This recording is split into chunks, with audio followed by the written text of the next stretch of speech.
মনে করেন যে শুধুমাত্র এখান থেকে মুনাফাই হবে, শুধুমাত্র এখান থেকে আয় হবে অথবা লাভ হবে, তাহলে কিন্তু সম্পূর্ণ রং এবং সম্পূর্ণ ভুল। কখনোই আপনাকে ব্যবসার মধ্যে আসা যাবে না। দোকান ছাড়া ঘর থেকে 10টি সিজনাল স্টক ব্যবসার আইডিয়া শেয়ার করব।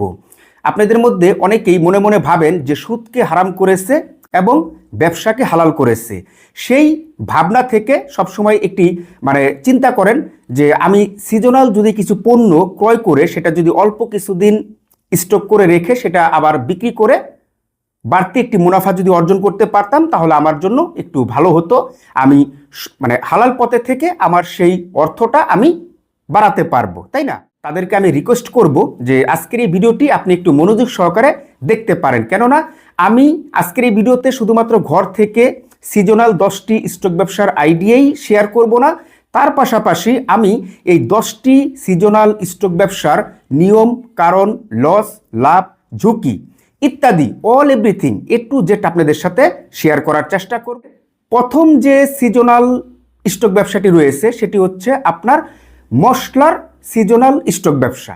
আমাদের দেশে কিন্তু দুটি ঈদ রয়েছে, একটি হচ্ছে আপনার রোজার ঈদ, আরেকটি হচ্ছে কুরবানির ঈদ। তাহলে দুটি ঈদ ছাড়াও ঈদের মতোই একটি সিজন রয়েছে, সেটা হচ্ছে সম্পূর্ণ রমজান মাস। সম্পূর্ণ 30 দিনে আপনার মানুষের মধ্যে মশলার একটি চাহিদা থাকে, রোজার ঈদে থাকে এবং কুরবানি ঈদে থাকে, তাই না? এখন আপনি কি কি মশলা ক্রয় করবেন এবং আপনি কখন ক্রয় করবেন, তাই না?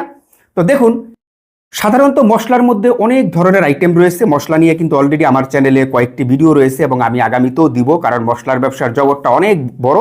এটা 2, 4, 5টা ভিডিও দিয়ে শেষ করা যাবে না। তো যাই হোক, আমি সেদিকে যাচ্ছি না। এখন কথা হচ্ছে যে আপনি ধরেন ওই সমস্ত মশলা কেনার প্রয়োজন নেই যেগুলি রানিং মশলা, যেটা আপনি ইনস্ট্যান্ট ওই চাহিদার সময় বিক্রি করে দিবেন, ঠিক আছে? ওই 3 মাসের মধ্যে বিক্রি করে দিবেন। সেটি হচ্ছে 1 নম্বরে হচ্ছে আপনার জিরা, 2 নম্বরে হচ্ছে আপনার এলাচি এবং 3 নম্বরে হচ্ছে আপনার দারচিনি। আরও বেশ কিছু এটার সাথে আপনি 2-1টা মশলা অ্যাড করতে পারেন। এভারেজ মিলিয়ে 3-4টা মশলা আপনি নিয়ে নিলেন। এর মধ্যে ফার্স্টেবল থাকবে হচ্ছে জিরা এবং এলাচি, এই 2টা। তো আমি ধরি যে আপনি 2 মাস আগে ক্রয় করলেন। এখন 2 মাস আগে যদি আপনি ক্রয় করেন তাহলে 2 মাস পর গিয়েই আপনার এই মশলাটা বিক্রি করা শুরু করতে হবে, রমজানের প্রথম থেকে শুরু করে একদম কুরবানির ঈদ পর্যন্ত এই 3 মাসের মধ্যে আপনার সেই মশলাগুলি আপনি বিক্রি করে শেষ করে দিবেন, ঠিক আছে? এবং দেখা গেল এই যে আপনি মশলাগুলি যে স্টক করলেন, সেটা জিরা হতে পারে, এলাচি হতে পারে, দারচিনি হতে পারে, লং হতে পারে, ইত্যাদি ইত্যাদি, যেগুলি রানিং মশলা। তো এই মশলাগুলি আপনি যখন এই 3 মাসের মধ্যে বিক্রি করবেন, এখন এই 3 মাসের মধ্যে আপনার যতটুকু পরিমাণের লাভ হয় ওই লাভ নিয়েই আপনাকে বিক্রি করে শেষ করে দিতে হবে। এখন কেজিতে আপনি 50 টাকাও পেতে পারেন, 100 টাকাও পেতে পারেন, 200 টাকাও পেতে পারেন, ঠিক আছে? যতটুকু এই 3 মাসের মধ্যে বেড়ে যাবে আপনি ওই বাড়তি রেটেই বিক্রি করে সেখান থেকে একটি এক্সটার্নাল মুনাফা আপনি অর্জন করবেন। এখন 2 নম্বরে আমাদের যেই সিজনাল স্টক ব্যবসাটি রয়েছে সেটি হচ্ছে আপনার এই যে রমজানের আগে আপনি শুধুমাত্র খেজুর এবং ছোলা, এই 2টি আইটেম স্টক করতে পারেন। তো খেজুরের আমাদের দেশে কিন্তু রমজানের 30 দিন আপনার একটি চাহিদা রয়েছে, অর্থাৎ রমজান মাস আসার আগেই আপনার খেজুরের চাহিদা বেড়ে যায়, ছোলার চাহিদা বেড়ে যায়, তাই না? তো সেক্ষেত্রে আপনি রমজানের মিনিমাম 2 মাস আগে, 1 মাস আগে নয়, 2 মাস আগে আপনি দেখা গেল যে খেজুর ক্রয় করে রাখতে পারেন, ছোলা ক্রয় করে রাখতে পারেন এবং প্রথম রমজান থেকে, অর্থাৎ প্রথম রমজানের 2-3 দিন আগ থেকেই আপনার এই খেজুর এবং ছোলা আপনি সম্পূর্ণ 1 মাস ভরে বিক্রি করে শেষ করতে পারেন।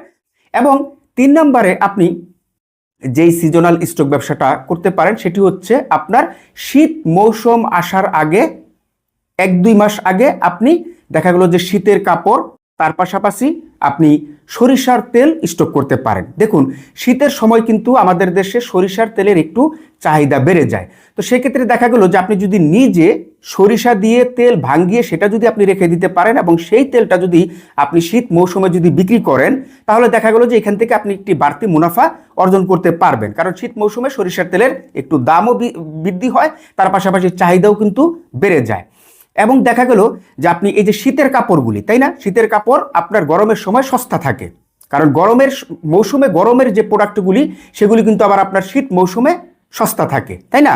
তো সেজন্য দেখা গেল যে শীত আসার আগে আপনি বিভিন্ন ধরনের শীতের কাপড় রয়েছে, শীতের সোয়েটার রয়েছে, জ্যাকেট রয়েছে, ব্লেজার রয়েছে, কুটি রয়েছে, ইত্যাদি ইত্যাদি।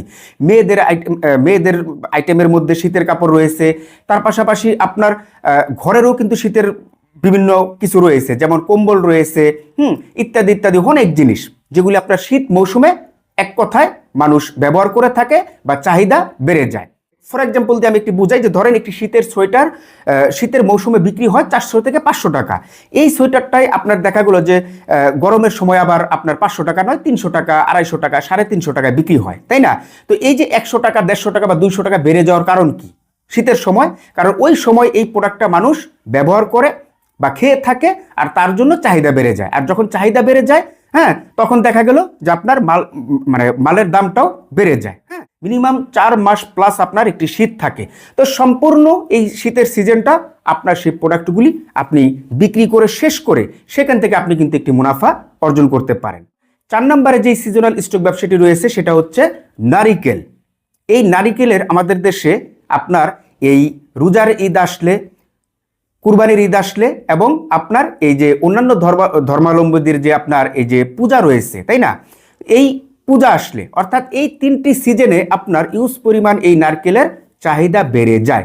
রোজার ঈদের 2 মাস আগে আপনার সেই নারকেলগুলি আপনি স্টক করতে পারেন, এবং সেই নারিকেলগুলি আপনি দেখা গেল যে রোজার ঈদ থেকে শুরু করতে পারেন এবং কুরবানি ঈদের ওই পূজা পর্যন্ত। তাহলে টোটাল এই 3টি উৎসবে আপনার সেই স্টক করা নারিকেলগুলি আপনি চাহিদা বুঝে বুঝে স্টেপ বাই স্টেপ বিক্রি করে আপনি সেখান থেকে কিন্তু একটি এক্সটার্নাল মুনাফা অর্জন করতে পারেন। 5 নম্বরে যেই সিজনাল স্টক ব্যবসাটি রয়েছে সেটি হচ্ছে আপনি ঈদ মৌসুমের আগে, সেমভাবে 2 মাস আগে আপনি ঈদের বিভিন্ন ধরনের কাপড় স্টক করতে পারেন। যেমন আপনি ভালো মানের কিছু পাকিস্তানি অথবা ইন্ডিয়ান 3 পিস স্টক করতে পারেন, যেগুলির প্রাইস ঈদ আসার আগেই অনেক হাই ভোল্টেজ হয়ে যায়, তাই না? ঈদের সময় কিন্তু একসিট ধরেন পাকিস্তানি 3 পিস বা আমাদের দেশি 3 পিস বা ইন্ডিয়ান 3 পিস যেটাই বলেন না কেন আপনার, সেটা কিন্তু ঈদ আসার আগে অর্থাৎ 2 মাস আগে যে প্রাইসটা ছিল সেটা কিন্তু অনেকটাই বেড়ে যায় ঈদ মৌসুমে। তো সেক্ষেত্রে দেখা গেল যে আপনি ওই মৌসুমটাতে গিয়ে আপনার সেই স্টক করা 3 পিসগুলি আপনি বিক্রি করে দিলেন। আপনি কিছু এক্সপোর্ট কোয়ালিটির আপনি প্যান্ট স্টক করতে পারেন, শার্ট স্টক করতে পারেন, কিছু পাঞ্জাবি স্টক করতে পারেন, কারণ পাঞ্জাবির তো ঈদের সময় ইউজ পরিমাণে একটি চাহিদা বেড়ে যায়, সেটি 2 ঈদের মধ্যেই।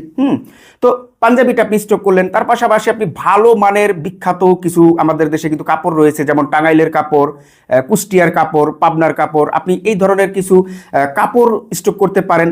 মানে মহিলাদের যে কাপড়গুলি রয়েছে আমি সেগুলির কথা বলতেছি। তো এই কাপড়গুলি স্টক করতে পারেন, তাই না? এবং বাচ্চাদের আইটেমের মধ্যেও কিন্তু অনেক ধরনের আপনার পোশাক আশাক রয়েছে, যেগুলি ঈদ সিজনে অনেকটাই দাম বেড়ে যায়, ভালো ভালো অনেক ড্রেস রয়েছে। তো এই ধরনের আইটেমগুলি আপনি ঈদের 2 মাস আগে ক্রয় করে সেটা আপনি ঈদ সিজনে বিক্রি করে দিলেন। এবং 6 নম্বরে যে সিজনাল স্টক ব্যবসাটি রয়েছে সেটি হচ্ছে আপনার বর্ষা মৌসুমের আগে আপনি ছাতা স্টক করতে পারেন। দেখুন, বর্ষা মৌসুমে কিন্তু আমাদের দেশে এই ছাতার কিন্তু একটি চাহিদা বেড়ে যায়, মানে প্রত্যেক জনে জনে হাতে হাতে মাথায় মাথায় কিন্তু আপনার ছাতা ব্যবহার করে থাকে, তাই না? তো বর্ষা মৌসুমের আগে যদি, অর্থাৎ 2 মাস আগে যদি আপনি কিছু পরিমাণ ছাতা যদি আপনি স্টক করতে পারেন, বিভিন্ন রকমের ছাতা, বাচ্চাদের ছাতা, বড়দের ছাতা, ইত্যাদি ইত্যাদি, বর্ষা মৌসুমটা যখন শুরু হলো তখন থেকে আপনার এই ছাতার কালেকশনটা আপনি বিক্রি করা শুরু করলেন। 1 পিস ছাতায় 100 টাকাও লাভ হতে পারে, 50 টাকাও লাভ হতে পারে, 150 টাকাও লাভ হতে পারে, ঠিক আছে? এবং 7 নম্বরে আপনি যে সিজনাল স্টক ব্যবসাটি করতে পারেন সেটি হচ্ছে আপনি সিজনে শুকনা মরিচ ক্রয় করে সেটা 3 মাস 2 মাস রেখে আপনি বিক্রি করে দিতে পারেন। শুকনা মরিচ নিয়ে অলরেডি আমার চ্যানেলে ভিডিও রয়েছে, সেখানে আমি বলেছি যে আপনার কত প্রকার শুকনা মরিচ রয়েছে এবং তার পাশাপাশি আপনারা মাঠ পর্যায় থেকে কিভাবে শুকনা মরিচ ক্রয় করে নিয়ে আসবেন, কোন কোন জেলা থেকে শুকনা মরিচ ক্রয় করে নিয়ে আসবেন। তো চাইলে আপনি সেই ভিডিওটি দেখতে পারেন, আমার ভিডিওর ডেসক্রিপশন বক্সে আমি দিয়ে দিব সেই ভিডিওর লিঙ্ক, ঠিক আছে?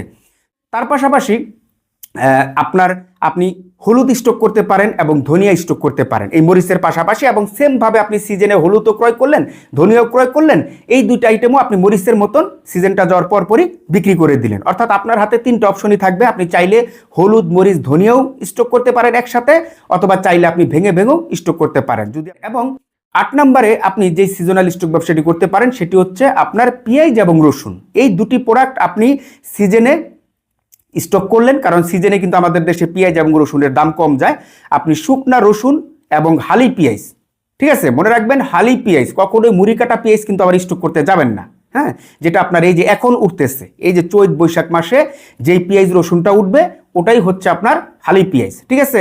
তো এই চৈত বৈশাখ মাসে আপনার যে হালি পেঁয়াজগুলি উঠবে শুকনা, সেগুলি আপনি স্টক করতে পারেন, রসুনটা আপনি স্টক করতে পারেন, এবং এই সিজনটা যাওয়ার পরে আপনি 2 মাস পরে অথবা 3 মাস পরে গিয়ে আপনার সেই স্টক করা আপনি পেঁয়াজ এবং রসুন আপনি বিক্রি করে সেখান থেকে এক্সটার্নাল আপনি একটি মুনাফা অর্জন করতে পারেন, ঠিক আছে। একই কথা প্রত্যেকটা স্টেপে বারবার বলতেছি, আপনারা একটু বুঝে নেবেন যে যতটুকু দাম বাড়ে ওইটাই হচ্ছে আপনার মুনাফা, ঠিক আছে। এখানে বলতেছি না যে কতটুকু দাম বাড়বে এবং আপনার কতটুকু লাভ হবে, এটা কিন্তু আমি বলতেছি না। হবে 9 নম্বরে আপনি যে সিজনাল স্টক ব্যবসাটি করতে পারেন সেটা হচ্ছে আপনি তেঁতুল স্টক করতে পারেন। দেখুন, এই তেঁতুলের আমাদের দেশে 12 মাস কিন্তু চাহিদা থাকে। কেউ আচার তৈরি করে, কেউ বিভিন্ন কাজে কিন্তু ব্যবহার করে থাকে, কেউ আপনার প্রেশারের জন্য তেঁতুল খেয়ে থাকে, ইত্যাদি ইত্যাদি। তেঁতুলের ব্যবহার বিভিন্ন সময় বিভিন্নভাবে কিন্তু হয়ে থাকে, আর যার ফলে এই তেঁতুল আমাদের দেশে 12 মাসই মোটামুটি চাহিদা রয়েছে। তো দেখুন, 12 মাস যদি চাহিদা থাকেও তাহলে 12 মাস তো তেঁতুলের সিজন নয়, তাই না? তো সেক্ষেত্রে আপনি তেঁতুলের সিজনে তেঁতুল স্টক করতে পারেন এবং সিজনটা যাওয়ার পরই আপনার সেই স্টক করা তেঁতুল আপনি বিক্রি করতে পারেন। এবং 10 নম্বরে আপনি যেই সিজনাল স্টক ব্যবসাটি করে এক্সটার্নাল একটি মুনাফা অর্জন করতে পারেন সেটি হচ্ছে ইট আপনি স্টক করতে পারেন বর্ষা মৌসুমের আগে। দেখুন, বর্ষা মৌসুমে কিন্তু আমাদের দেশে প্রত্যেকটা ইটের ভাটা কিন্তু বন্ধ থাকে, তাই না? তো সেই ইটের ভাটা যখন বন্ধ থাকে তখন ইটের ভাটায় কিন্তু ইট থাকে না। তো তখন ইট কাদের কাছে থাকে? অনেকেই আপনার দেখা গেল যে ইটের ভাটার আশপাশে গিয়েও আপনার দেখা গেলো যে ইট স্টক করে সেখানে রেখে দেয় এবং সেখান থেকে বিক্রি করে। আবার অনেকেই দেখা গেলো যে তার গন্তব্যে নিয়ে এসে স্টক করে। সিজনে আপনি দেখা গেলো যে 12,000 টাকা ইট কিনলেন, 1000 ইটের দাম 12,000 টাকা, তাই না? তো যখন আপনার সিজনটা চলে গেল, বর্ষা মৌসুমটা যখন চলে আসলো এবং সম্পূর্ণ বর্ষা মৌসুমের যে 4 মাস রয়েছে, হ্যাঁ, তো এই 4 মাসের মধ্যে দেখা গেল যে আপনার তখন আর 12,000 টাকা ইট নেই, মানে 1000 ইট 12,000 টাকা আর নেই। তো তখন কয় হাজার টাকা হয়ে গেছে? ধরেন সামথিং 1000 বেড়ে গেছে, অথবা 1,500 টাকা বেড়ে গেছে, অথবা 2,000 টাকা বেড়ে গেছে, তাই না? তো তখন আপনি যদি ওই মুনাফাটা অর্জন সেখান থেকে করতে পারেন তাহলে আপনার এখান থেকে এক্সটার্নাল একটি মুনাফা আসলো না। এখন আমরা আসবো এই সিজনাল স্টক ব্যবসার সতর্কতার মধ্যে এবং নিয়মের মধ্যে, তাই না? তো দেখুন, 1 নম্বরে হচ্ছে আপনি যখন যে কোনো পণ্য স্টক করলেন 3 মাস 2 মাস রেখে বিক্রি করার জন্য, এখানে যদিও একটু শর্ট টাইম, যতই শর্ট টাইম হোক তারপরও আপনাকে এই পণ্যগুলি সেফ জায়গার মধ্যে রাখতে হবে এবং সেফ জায়গার মধ্যে সংরক্ষণ করতে হবে। আপনার সেই প্রোডাক্ট আলু পেঁয়াজ হতে পারে, রসুন হতে পারে, ঈদের কাপড় চোপড় হতে পারে, সরিষার তেল হতে পারে, যে কোনো প্রোডাক্ট হতে পারে, অর্থাৎ এই 10টি প্রোডাক্ট থেকে যে কোনো প্রোডাক্ট হতে পারে। আপনাকে প্রত্যেকটা প্রোডাক্টই সতর্ক হয়ে সেফভাবে এবং সঠিক নিয়ম মেনে সংরক্ষণ করে রাখতে হবে, যাতে করে এই 2 মাসের মধ্যে অথবা 3 মাসের মধ্যে আপনার সেই স্টক করা প্রোডাক্টগুলি কোনোভাবেই নষ্ট না হয়ে যায়। আর সেজন্য আপনাকে ইনশিওর করতে হবে সংরক্ষণটা, ঠিক আছে?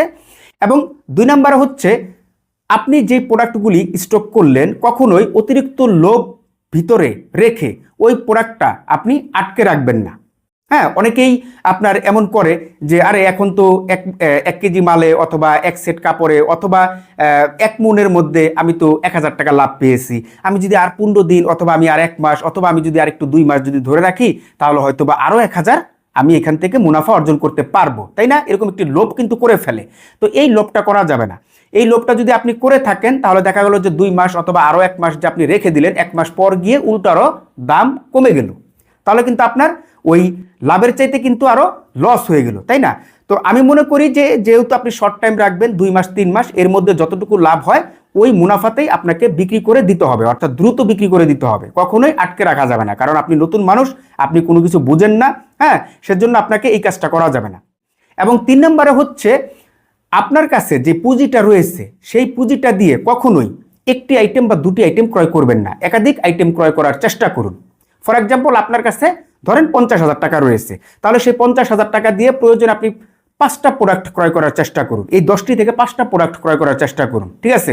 তাহলে আবার কি হবে, যে ধরেন একটা আইটেমের দাম কমে গিয়েছে, আপনার লস হয়ে গেছে, তাহলে আরেকটি আইটেম দিয়ে আপনার সেই লসটা কিন্তু উঠে যাবে।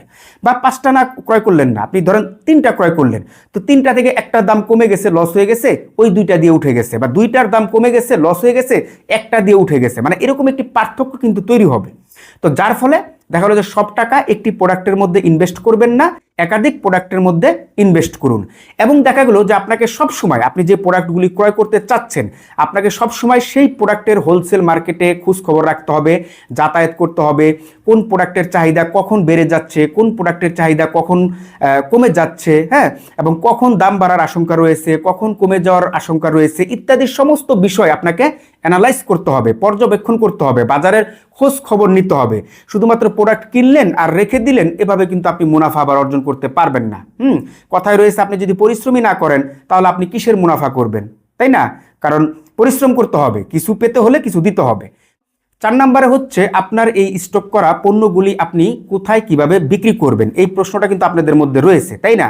তো দেখুন, আপনি শীত মৌসুমে আসার আগে যেই শীতের কাপড়গুলি আপনি স্টক করলেন, অর্থাৎ যতগুলি পণ্য আপনি যেখান থেকে ব্যবসাটা করতেছেন, আপনার এলাকার মধ্যে, আপনার থানার মধ্যে বা আপনার জেলার মধ্যে বিভিন্ন শীতের কাপড়ের হোলসেল মার্কেট রয়েছে। আপনি সেই সমস্ত হোলসেল মার্কেটে আপনার এই প্রোডাক্টগুলি দেখিয়ে দেখিয়ে আপনি বিক্রি করে দিতে পারেন। তারা যখন মানে ঢাকা থেকে মাল নিয়ে আসবে, সেখানকার চাইতো আপনার কাছে কিন্তু আরো 2-4-50 টাকা কম রেটে কিনতে পারবে। আপনি ওই সিস্টেমে ফালিয়ে তাদের কাছে আপনি বিক্রি করে দিতে পারবেন, ঠিক আছে? এবং আপনি ঈদের কাপড় চোপড় মানে ঈদের আগে যে কাপড় চোপড়গুলি আপনি স্টক করলেন, সেই পণ্যগুলো আপনি ওই সেম ভাবে হোলসেল মার্কেটে বা আপনার জেলার মধ্যে যতগুলি মার্কেট রয়েছে, শপিং মল রয়েছে, ছোট বড় বাজার রয়েছে, সেই সমস্ত জায়গায় যারা কাপড় বিক্রি করে, বিভিন্ন 3 পিস বিক্রি করে, অর্থাৎ যেই পণ্যগুলি বিক্রি করে তাদের কাছে আপনার এই কাপড় আইটেমগুলি আপনি বিক্রি করে দিলেন। শুকনা মরিচ আপনি যদি হাট থেকে কিনে থাকেন, হাটের মধ্যে যদি বিক্রি না করেন, তাহলে আপনি আপনার জেলাভিত্তিক যে বাজারগুলি রয়েছে সেখানে আপনি বিক্রি করতে পারেন। আপনি যদি শহর থেকে করেন, শহরের বিভিন্ন ছোট বড় মার্কেট রয়েছে, বাজার রয়েছে, আপনি এখানে বিক্রি করতে পারেন, আড়ত রয়েছে, বিক্রি করতে পারেন, হ্যাঁ।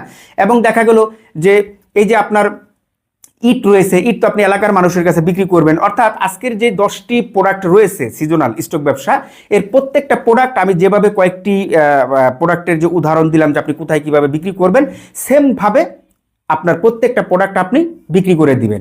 আপনি যেখান থেকে ক্রয় করে নিয়ে আসছেন সেখানে গিয়ে বিক্রি করতে হবে না। আপনার এই প্রোডাক্টের আপনার এলাকার মধ্যে, আপনার জেলার মধ্যে মার্কেট রয়েছে, সেখানেই চাহিদা রয়েছে, সেখানে আপনি বিক্রি করে দিতে পারবেন, ঠিক আছে? আশা করি বিক্রি করার যে বিষয়টা সেটা সুন্দরভাবে বুঝতে পেরেছেন। তবু আমি এখানে বলে রাখি যে এই বিক্রি করার জায়গাটা যদি আপনি আরো ভালোভাবে যদি বুঝতে চান, যদি এখনো যদি বুঝতে না পারেন, তাহলে এই ভিডিওর কমেন্ট বক্সে আপনি কমেন্ট করবেন। আমি কথা দিলাম দ্রুততার সাথে আপনাকে আমি আপনার সেই প্রোডাক্ট কোথায় নিয়ে গিয়ে বিক্রি করবেন এটা অন্ততপক্ষে রাস্তা আমি দেখিয়ে দিব, ঠিক আছে? এই যে আপনি 10টি স্টক ব্যবসা অর্থাৎ সিজনাল স্টক ব্যবসাটা যদি আপনি শুরু করেন আপনার ঘর থেকে, কোনো প্রকার দোকান ছাড়া, সেক্ষেত্রে কি কোনো প্রকার লাইসেন্স লাগবে কিনা এটাও কিন্তু জানতে হবে। তো লাইসেন্সের বিষয়টা হচ্ছে যে দেখুন, এই স্টক ব্যবসা আপনার কিভাবে মানে বৈধ হয়ে যায়, কিভাবে অবৈধ হয়ে যায়, ব্যক্তিগত স্টক কোনটা এবং আপনার বাণিজ্যিক স্টক কোনটা, হ্যাঁ, এই রিলেটেড আমার একটি কমপ্লিট ভিডিও রয়েছে, আপনি চাইলে সেই ভিডিওটি দেখতে পারেন। আমি মনে করি যে আপনি যদি স্টক ব্যবসা করতে চান তাহলে ওই ভিডিওটি আপনার অবশ্যই দেখা উচিত। আপনি একটু কষ্ট করে হলেও, আপনার 10টা মিনিট লস হলেও আপনি ওই ভিডিওটা একটু দেখার চেষ্টা করবেন, ঠিক আছে? তবু আমি এখানে 2টি লাইনে বলে দিই, সেটি হচ্ছে যে দেখুন, আপনি যদি প্রত্যেকটা প্রোডাক্ট ব্যক্তিগত আন্ডারে রেখে যদি আপনি স্টক করেন, ঠিক আছে, ব্যক্তিগত আন্ডারে, ধরেন আপনি 1000 পিস নারিকেল ক্রয় করতে পারেন ব্যক্তিগত আন্ডারে, ফর এক্সাম্পল। এখন আপনি 1 লক্ষ 2 লক্ষ পিস তো নারিকেল স্টক করতে পারেন না, তাই না? ওটা তো আর ব্যক্তিগত আন্ডারে চলে যায় না, ওটা চলে যায় বাণিজ্যিকভাবে, তাই না? তো যখন বাণিজ্যিকভাবে চলে যাবে তখন এটা অবৈধ হয়ে যাচ্ছে, কারণ আপনার কোনো লাইসেন্স নেই, আপনি ব্যক্তিগতভাবেই 2 লক্ষ নারিকেল স্টক করে ফেলছেন, তাই না? অতএব ব্যক্তিগত আপনি 1000 নারিকেল যখন স্টক করবেন তখন আপনি বৈধ, এখানে আপনার কোনো প্রকার লাইসেন্স লাগবে না। যখন আপনি অতিরিক্ত ক্রয় করবেন তখন আপনার লাইসেন্সের প্রয়োজন রয়েছে এবং বাণিজ্যিকভাবে আপনাকে স্টক ব্যবসা করতে হবে। তো সেই লাইসেন্সটা কি? সেটি হচ্ছে আপনার কৃষি বিপণন লাইসেন্স। এই লাইসেন্সটা করতে হবে। যদি আমি এই লাইসেন্স সম্পর্কে একটু যেটা আপনাদের সাথে ভিডিও শেয়ার করবো, আপনি সেই ভিডিওটি দেখে ক্লিয়ারভাবে যদি এই লাইসেন্সটা করতে চান তাহলে আপনি করতে পারবেন। সর্বশেষ আপনাদের উদ্দেশ্যে এই 10টি সিজনাল স্টক ব্যবসার লস সম্পর্কে বলার চেষ্টা করব। দেখুন, আমি প্রত্যেকটা সিজনাল স্টক ব্যবসার কিন্তু মুনাফা সম্পর্কে বলেছি না, যে আপনার যতটুকু মুনাফা হয়, যতটুকু দাম বৃদ্ধি হয়, অতটুকু মুনাফা নিয়েই আপনি বিক্রি করে শেষ করে দিবেন দ্রুত। এখন কথা হচ্ছে যে প্রত্যেকটা প্রোডাক্টের বা প্রত্যেকটা সিজনাল স্টক ব্যবসায় কিন্তু আপনার আবার লসও হয়ে যেতে পারে, 2 মাস পরে গিয়ে দাম কমে যেতেও পারে। অর্থাৎ এই 10টি ব্যবসার মধ্যেই 2 মাস পরে হোক 3 মাস পরে হোক দাম কমে যেতে পারে, সেখান থেকে আপনার কিন্তু লস হয়ে যেতে পারে। এটাও কিন্তু আমি আপনাদেরকে সতর্ক করে দিলাম। অতএব আপনি যদি মনে করেন যে শুধুমাত্র এখান থেকে মুনাফাই হবে, শুধুমাত্র এখান থেকে আয় হবে অথবা লাভ হবে, তাহলে কিন্তু সম্পূর্ণ রং এবং সম্পূর্ণ ভুল। কখনোই আপনাকে ব্যবসার মধ্যে আসা যাবে না। আপনাকে মনে করতে হবে যে আমি 2 মাসের জন্য করি বা 3 মাসের জন্য করি, এখানে আমার লসও হতে পারে লাভও হতে পারে। এটা মনে করেই আপনাকে এই সিজনাল স্টক ব্যবসাটা করতে হবে, দোকান ছাড়া ঘর থেকে। ঠিক আছে? তো আজকের এই ভিডিও থেকে আপনারা যদি উপকৃত হন, আপনাদের কাছে যদি এই ব্যবসার আইডিয়াটি ভালো লেগে থাকে, তাহলে অবশ্যই আমার এই ভিডিওতে একটি লাইক দিয়ে দিবেন। তার পাশাপাশি আপনি যদি আমার এই চ্যানেলের একজন নতুন দর্শক হয়ে থাকেন, তাহলে অবশ্যই আমার এই চ্যানেলটি সাবস্ক্রাইব করে আমার পাশেই থাকবেন। তাহলে আজকের মতন বিদায়। সবাই ভালো থাকবেন, সুস্থ থাকবেন। আল্লাহ হাফেজ।